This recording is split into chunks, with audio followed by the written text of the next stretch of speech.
हमला करने का प्रयास किया गया था, इस पे पत्थर मारा गया था और फायरिंग भी की गई थी।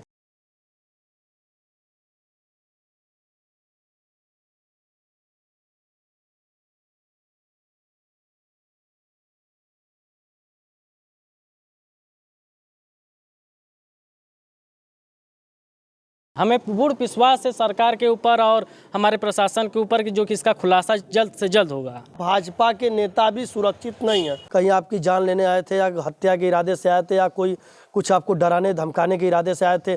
किस जगह पे गोली चली और किस जगह पे आपको जाहिर सी बात है कि भाई जिसके ऊपर पथराव हो गया और जो जिसके ऊपर हवाई फायरिंग होगी, सामने फायरिंग होगा तो भाई अंदर तो भाई डर तो बना ही रहेगा। बताइए कि कितने हमलावर थे, कैसे दिखते थे, किस पोशाक में आते, कितनी गाड़ियां थी, कितने लोग थे? मेरे साइड किए उसके बाद ऊपर किए, मेरे साइड दिखा करके फिर ऊपर किए। के लिए हमलावर मेरा नाम ले लेकर चिल्ला रहे थे। किसी बदमाश के ऊपर चेहरे भी लिखा नहीं हो, लेकिन कहीं ना कहीं उनके अंदर डर समाया हुआ था जो कि फेस कवर किए हुए थे। विश्वास है कि जल्द से जल्द बदमाशों को गिरफ्तार करके जेल भेजा जाएगा। नमस्कार, मैं मनीष कुमार, आप देख रहे हैं खबर भारत। अभी मैं बता दूं कि भाजपा के जिला मंत्री हैं अनुराग चौधरी जी, प्रधानमंत्री के संसदीय क्षेत्र में अब भाजपा के पार्टी के कार्यकर्ता और नेताओं पर दबंग माफिया हावी होने का प्रयास कर रहे हैं।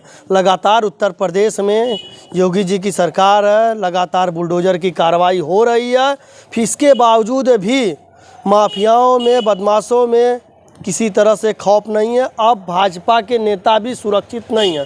तस्वीरों में साफ तौर से देख पा रहे होंगे कि यहाँ पे अनुराग चौधरी जिला मंत्री, अनुसूचित मोर्चा के जिला मंत्री हैं, भाजपा से नेता हैं। तस्वीरों में साफ तौर से देख पा रहे होंगे इनकी तस्वीर लगा हुआ है हंसराज विश्वकर्मा जी के साथ, जिला अध्यक्ष वाराणसी के साथ। मैं आपको बता दूं इनका एक मामला है। मामला यह है कि किसी तरह का इनका रंजिश भी नहीं है, लेकिन इन पर हमला करने का प्रयास किया गया। मैं आपको बता दूं कि सामने वाली मकान है इनके पड़ोसी का, इस मकान में यहाँ पे रहते हैं, लेकिन किसी भी तरह से इन पे हमला करने का प्रयास किया गया था, इस पे पत्थर मारा गया था और फायरिंग भी की गई थी। तस्वीरों में साफ तौर से देख पा रहे होंगे यहाँ पे पड़ोसी इनके जमे हुए हैं। पुलिस लगातार जाँच पड़ताल कर रही है कि आखिरकार मामले की तक जाना चाहती कि क्या कुछ हुआ है। अपना परिचय बताइए और परिचय बताइए। जी, मैं अनुराग चौधरी, जिला मंत्री अनुसूचित मोर्चा वाराणसी और सभापति अध्ययन समिति विधान परिषद मीडिया प्रतिनिधि वाराणसी। युवा नेता हैं आप, कैमरे पर देखते रहिए ताकि लोग आपको देखें कि युवा नेता भी अब भाजपा के सरकार में, भाजपा के नेता और कार्यकर्ता भी सुरक्षित नहीं है, एक तरह से प्रश्न चिन्ह है। बताइए अनुराग जी, आपके साथ कब घटना हुई थी, कितने बजे घटना हुई थी और क्या घटना हुई थी? करीब दिनांक 6 तारीख को रात्रि 8 से 10 बदमाश हमलावर मेरे घर पे आए और रात के 11 बज रहे थे, जो कि मुझे गाली गलौज देने लगे। गाली गलौज देने के बाद फिर उन्होंने ताबड़तोड़ ईंट पत्थर भी चलाए। ईंट पत्थर होने के बाद जब मैंने बाहर एक बार सोते वक्त फिर बाहर आया तो फिर ताबड़तोड़ गोलियों के साथ बौछार करने लगे और हमलावर निकल चुके थे। अच्छा, ऐसे बताइए कि आपका इसके पहले कोई रंजिश वंजिश था किसी से, कोई लफड़ा विवाद, या आप राजनीति में हैं और राजनीति को लेकर किसी तरह का विवाद? जी, मेरा तो किसी के साथ रंजिश न विवाद किसी का कभी नहीं था मेरे साथ। जी, कभी नहीं है। तो बताइए कि कितने हमलावर थे, कैसे दिखते थे, किस पोशाक में आते, कितनी गाड़ियां थी, कितने लोग थे?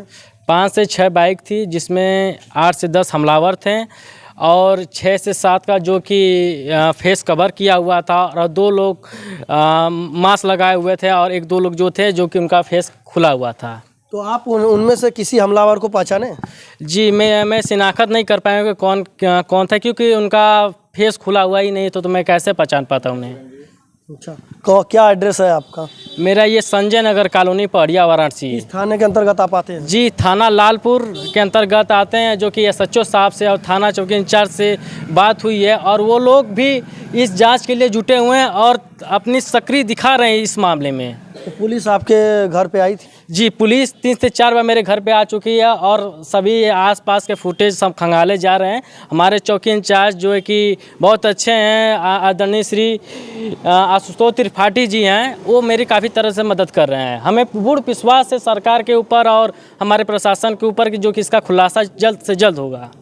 अच्छा, तो ये बताइए कि जब इतनी बड़ी घटना हुई थी तो आपने अपने पार्टी के शीर्ष नेताओं को फ़ोन किया था कि ऐसा ऐसा मामला ऐसा? जी, मैंने माननीय हंसराज विश्वकर्मा जी से बात की थी और उन्होंने पूर्ण रूप से एसएचओ को बोला था कि इसको मामले को संज्ञान में लेकर इसको कार्रवाई शुरू किया जाए। अध्यक्ष भी बहुत अच्छे हैं जो कि मेरा समर्थन किए और एसएचओ साहब को आदेश दिया कि इसकी जांच की जाए। अच्छा, थाना लालपुर के से आप संतुष्ट हैं काम कर रही है? जी संतुष्ट है, अभी फ़िलहाल संतुष्ट है। अगर खुलासा हो जाता है तो मैं अच्छे तरीके से संतुष्ट हो जाऊँगा और मुझे पूर्ण विश्वास है कि ये खुलासा ज़रूर होगा। तो इस समय आपकी क्या स्थिति है? आपको डर और लग रहा है या किसी तरह का डर भावना या कहीं आने जाने में कोई दिक्कत?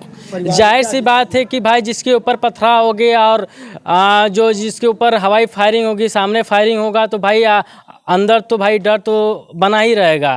तो क्या लगता है आपको, जो फायरिंग हुई थी कहीं आपकी जान लेने आए थे या हत्या के इरादे से आए थे या कोई कुछ आपको डराने धमकाने के इरादे से आए थे? किस जगह पे गोली चली और किस जगह पे आपको ईंट मारा गया, पत्थर? पहले तो हमारे घर के सामने ईंट पत्थर चलाए गए तो मैंने घर से बाहर निकला तो ये लोग कुछ दूर पर चले गए। जब मेरे को देखे तो लोग ताबड़तोड़ गोलियां चलाने लगे। तो गोलियां जैसे हवाई फायरिंग की है कि आपके ऊपर? मेरे साइड किए, उसके बाद ऊपर किए, मेरे साइड दिखा करके फिर ऊपर किए लोग। जिस मकान पे वो पत्थर चला रहे थे, ईंटा मार रहे थे, उस मकान से आपका क्या लेना देना है? क्योंकि मेरे पड़ोसी और मेरे खास मित्र उनका घर से आना जाना रहता है। वो लोग फिलहाल रहते भी नहीं है, ये काफ़ी दिनों से, जब तक घर बना तब तक आज तक नहीं आए हैं ये लोग। आप ही लोग उसमें रहते हैं? जी, हम लोग आना जाना रहता है। हमारे पड़ोसी हैं भाई, मेरा उनसे भी कोई विवाद नहीं है, बहुत अच्छे व्यक्ति हैं। जो कि ऐसा नहीं हो सकता कि हमलावर आपको जानने वाले हों इसलिए आपके घर तक आए और आपके घर पे न ईंट पत्थर मारकर जहां आप बैठते हैं रहते हैं वहां पर ईंट पत्थर मारे? कहीं ऐसा तो नहीं है कि आपका कोई उनसे कोई लेना देना हो? उनका ये इरादा है कि ये सामने पत्थर चलाते तो घर के बाहर देखने आएंगे ही, घर बाहर आएंगे तो फिर इनके ऊपर असलहे से फायरिंग की जाएगी। क्योंकि लिए हमलावर मेरा नाम ले लेकर चिल्ला रहे थे। हो सकता है कि भाई ये भी सोचे होंगे कि ये इनका घर ही हो सकता है, सामने रहते हैं, अब मेरा घर सामने है, फिर इसमें आना जाना रहता है। आना जाना रहता है? हाँ, वहाँ इसमें बैठते हैं, आना जाना रहता है। तो ऐसा क्या लगता है कि आपको भी अब भाजपा सरकार में भी डर जैसा स्थिति बनी हुई है? स्थिति बनी हुई जो अब किसी बदमाश के ऊपर चेहरे पे लिखा नहीं हो, लेकिन कहीं ना कहीं उनके अंदर डर समाया हुआ था जो कि फेस कवर किए हुए थे। लेकिन हमें विश्वास है कि भाई योगी जी की सरकार है, हमारी सरकार है, हमें भाई न्याय मिलेगा। अभी तस्वीरों में साफ तौर से देख पा रहे होंगे कि इनके घर पे तमाम लोग का आना जाना है, परिवार वाले दहशत में हैं। ये आरोप लगा रहे हैं कि मैं साफ सुथरा छवि वाला हूं, इसके बाद हमारे पर हमला होने का प्रयास किया गया था। मैं आपको बता दूं कि प्रधानमंत्री का संसदीय क्षेत्र है। प्रधानमंत्री के संसदीय क्षेत्र में और पूरे उत्तर प्रदेश में भाजपा की सरकार है, देश में मोदी जी प्रधानमंत्री हैं, इसके बावजूद भी कार्यकर्ता के घर पर हमला हो जा रहा है। तो ये बताइए कि आगे आप अगर इस तरह से पुलिस अगर नहीं ढूंढ पाती हमलावरों को तो क्या आगे कार्रवाई करेंगे आप? जी, पुलिस सक्रिय है, मुझे पूर्ण विश्वास है कि जल्द से जल्द बदमाशों को गिरफ्तार करके जेल भेजा जाएगा। चलिए मिलते हैं अगले खबर के साथ, तब तक के लिए नमस्कार, धन्यवाद।